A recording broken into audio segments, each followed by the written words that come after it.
Hormat Puan Gan Ayin, Ahli Dewan Negeri Ida Kayangan, Ibu Sir Puan Balkis Abdul Rahman, Timbalan Pengarah PKSO Negeri Perlis, yang dimati Encik Muhammad Kahar Abdullah, Penuh Pengarah JTK Perlis, Pengurusi Masjid Negeri Perlis, Majikan-majikan dan Wakil Majikan, Ketua-ketua unit Ketua Perintah Kawasan, warga PKSO Negeri Perlis, seterusnya hadirin dan hadirat yang dikasihi sekalian. Assalamualaikum warahmatullahi wabarakatuh. Salam sejahtera, salam perpaduan dan salam Malaysia Madani. Pertama saya ingin merakamkan ucapan ribuan terima kasih kepada pihak PKSO Negeri Perlis atas kesudian menjemput saya merasmikan program seranta dan inisiatif baru PKSO peringkat Negeri Perlis pada hari ini. Saya rasa PKSO bukan satu asing untuk saya. Saya sebenarnya sebelum ini berkhidmat di Kementerian Sumber Manusia daripada tahun 2017 sehingga Mei tahun lepas. So PKSO ni banyak mengharumkan nama Kementerian Sumber Manusia. Okay. Untuk makluman hadirin sekalian, saya juga ingin mengambil kesempatan untuk mengucapkan tahniah kepada PKSO Perlis kerana mengadakan acara tahunan bagi menerangkan peranan dan tanggungjawab PKSO dalam menyediakan perlindungan keselamatan sosial lebih inklusif untuk pelbagai golongan merangkumi pekerja sektor formal, orang bekerja sendiri serta seluruh rumah. Saya menyokong penuh keprihatinan PKSO dalam menjaga kesejahteraan dan kebajikan golongan pekerja dan lain-lain. Untuk makluman hadirin, semenjak penubuhan agensi ini pada tahun 1971 sehingga kini PKSO sentiasa berusaha melindungi pencarum dan tanggungannya melalui berbagai faedah dan manfaat disalurkan kepada pencarum atau warisnya yang layak. Antara faedah yang ditawarkan PKSO adalah faedah hilang upaya sementara berupa bayaran cuti sakit, faedah ulang upaya kekal, faedah pengurusan mayat sekiranya pencarum meninggal dunia, faedah pencen ilat serta pencen penangkat yang akan dibayar kepada waris secara berkala dan banyak lagi. Kesemua faedah ini adalah lambang keprihatinan PKSO dalam menjaga kebajikan pencarum secara holistik. Oleh itu saya percaya bahawa hari ini para hadirin semua telah pun mendengar ceramah berkenaan kepentingan mencarum dengan PKSO, dan saya berharap agar majikan-majikan mencarum dengan segera kerana ia adalah tanggungjawab majikan kepada pekerja sebagai perlindungan sosial mereka. Berapa ramai majikan ini yang hadir? Ada ramai. Okey. Bagi tahun 2024 sehingga Februari hanya seramai 975 individu bekerja sendiri di Perlis telah mencarum di bawah skim keselamatan sosial pekerja sendiri. Jadi saya ingin menjuru hadirin yang bekerja sendiri untuk merebut inisiatif kerajaan pada belanjawan 2024 bagi skim keselamatan sosial pekerja sendiri, di mana individu bekerja sendiri hanya perlu membayar 10%, iaitu bersamaan RM23.30 untuk perlindungan selama 365 hari dengan 90% lagi ditanggung kerajaan. Saya galakkan anda mencarum kerana ia adalah salah satu bentuk perlindungan yang berupaya membantu anda sekiranya ditimpa kemalangan sewaktu melakukan aktiviti pekerjaan. Maybe saya berkongsi, saya tak ada teks. SKSPS ni sebenarnya kalau kita lihat banyak persoalan yang ditimbulkan mengenai contohnya faedah kepada pekerja gig. Okey, di Malaysia ni pekerja gig tidak ada dikawal oleh mana-mana perundangan. Kita tahu bahawa kita ada akta kerja, tapi akta kerja tidak melindungi pekerja gig. Contohnya, sebab pekerja gig ni masalahnya dari segi tarifan di antara mewujudkan kontrak di antara pekerja dan juga majikan. Contohnya, di mana itu adalah salah satu yang susah untuk ditafsir bagi pekerja gig. Namun begitu, kalaulah pekerja gig ni mencarum kepada SKSPS ni, mereka akan mendapat perlindungan sekiranya berlakunya kemalangan. Itu sahaja. Sebab apa?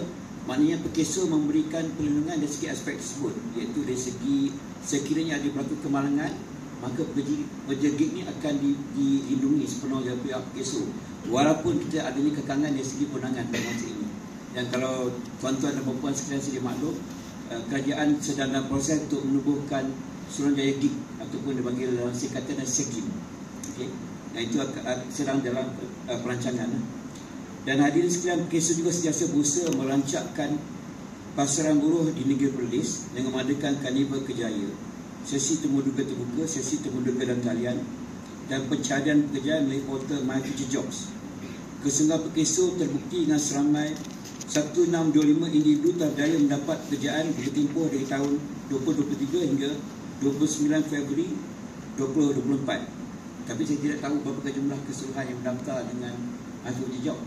Sebabkan dia akan tahu peratusan kejayaan dari segi job matching ataupun padanan pekerjaan kalau you lihat keseluruhan yang mendaftar dalam My Future Job. Jadi dari situ kalau dia kata 1625, berapakah jumlah keseluruhan daripada 1625 tu yang sepatutnya ni lah. Tapi saya minta supaya Pekeso dapat melaksanakan kerjasama strategik dengan kerajaan negeri. Contohnya kita adanya dipanggil Chuping Valley Industrial Area, di mana akan mula beroperasi pada bulan September tahun ini. Dan kita juga akan adanya projek yang akan siap pada tahun hadapan, yang akan bermula pada tahun hadapan, iaitu Perlis Inland Port. Dan insyaAllah kita akan adanya Perlis apa dipanggil Sanglam Port. Jadi apa yang kita lihat bahawa contohnya kalau CBR ataupun Chuping Valley Industrial Area siap secara keseluruhan, dia akan menawarkan jumlah pekerjaan dalam 22,000. Jadi di sini kita melihat peranan My Future Job supaya kalau boleh kita mahu supaya pengisian pekerjaan itu diisi oleh pekerja tempatan, bukan pekerja asing. Ini alhamdulillah di Perlis ni tak nampak banyak pekerja asing, tapi kalau di Kuala Lumpur, Seremban, dia akan lihat ramai pekerja asing. Jadi kalau kita lihat bahawa peluang pekerjaan yang terdapat dari projek-projek ini sepatutnya diisi oleh pekerja tempatan. Namun begitu, kita perlu memastikan bahawa pekerja-pekerja tempatan tersebut berkemahiran. Jadi itulah peranan My Future Job. 22,000 pekerjaan itu berapakah actually yang dapat diisi oleh pekerja tempatan, berapakah actually yang memerlukan expatriate ataupun pekerja luar. Jadi yang paling pentinglah rakyat Perlis atau penduduk di Perlis perlu mengambil kesempatan daripada peluang ini di masa depan. Okey, tahniah saya ucapkan kepada Pekeso kerana turut sama membantu memperkasa sosioekonomi rakyat negeri Perlis ini. Selain itu saya juga dipahamkan setiap minggu Pekeso mengadakan temuduga terbuka di UTC Perlis. Jadi saya mohon untuk mereka yang masih menjadi peluang pekerjaan, gunakan inisiatif yang diberikan Pekeso mendapatkan kerjaya yang diingini. Setakat ni dalam teks ni tak ada berapakah jumlah peluang pekerjaan ataupun kekosongan pekerjaan secara keseluruhan di Perlis pada ketika ni. Kalau kita lihat, bahkan perkara ini perlu diwawarkan kepada penduduk tempatan supaya mereka tahu berapa kebanyakkah kekosongan di bidang mana contohnya, supaya perkara ini dapat diwawarkan kepada penduduk tempatan, anak-anak muda, supaya mereka menggunakan peluang itu untuk mengisi kekosongan tersebut. Okay. Dan juga saya dimaklumkan bahawa Pekeso Perlis kini mempunyai 5 pusat satelit My Future Job yang berperanan dalam menyediakan akses bagi rakyat setempat yang memerlukan bantuan perkhidmatan pekerjaan. Seperti yang dimaklumkan oleh Timbalan Pengarah Pekeso Perlis pada tadi, Puan Balkis, Pekeso turut memberikan bantuan kewangan kepada pekerja yang kehilangan pekerjaan sehingga mereka mendapat pekerjaan baru di bawah sistem insurans pekerjaan. Usaha ini jelas membuktikan kesungguhan Pekeso dalam menjaga kebajikan pekerja. Mungkin ramai yang Akta 800 ni adalah diperkenalkan untuk menolong pecarum-pecarum Pekeso yang kehilangan pekerjaan. Maka dalam tempoh tersebut mereka akan diberikan bantuan kewangan untuk satu tempoh tertentu, yang pada masa ketika itu juga mereka akan diberikan peluang latihan upskilling, reskilling supaya mereka dapat peluang pekerjaan yang baru lah. Contohnya kalau misalnya you di bidang perkhidmatan, tidak semestinya you akan ditempatkan di bidang perkhidmatan, mungkin di bidang lain. Tapi sebab itulah Pekeso menyediakan peluang upskilling, reskilling di bawah skill, di bawah Akta 800 ataupun skim insurans pekerjaan contohnya. Saya juga ingin malahkan mereka yang ada pada hari ini untuk sama-sama membantu golongan insurans tertinggi dalam mendapatkan pekerjaan. Golongan seperti OKU, bekas bantuan persara dan warga emas wajar diberi peluang untuk bekerja seperti orang lain, manakala mereka juga memerlukan sebuah pendapatan untuk menjaga diri dan keluarga.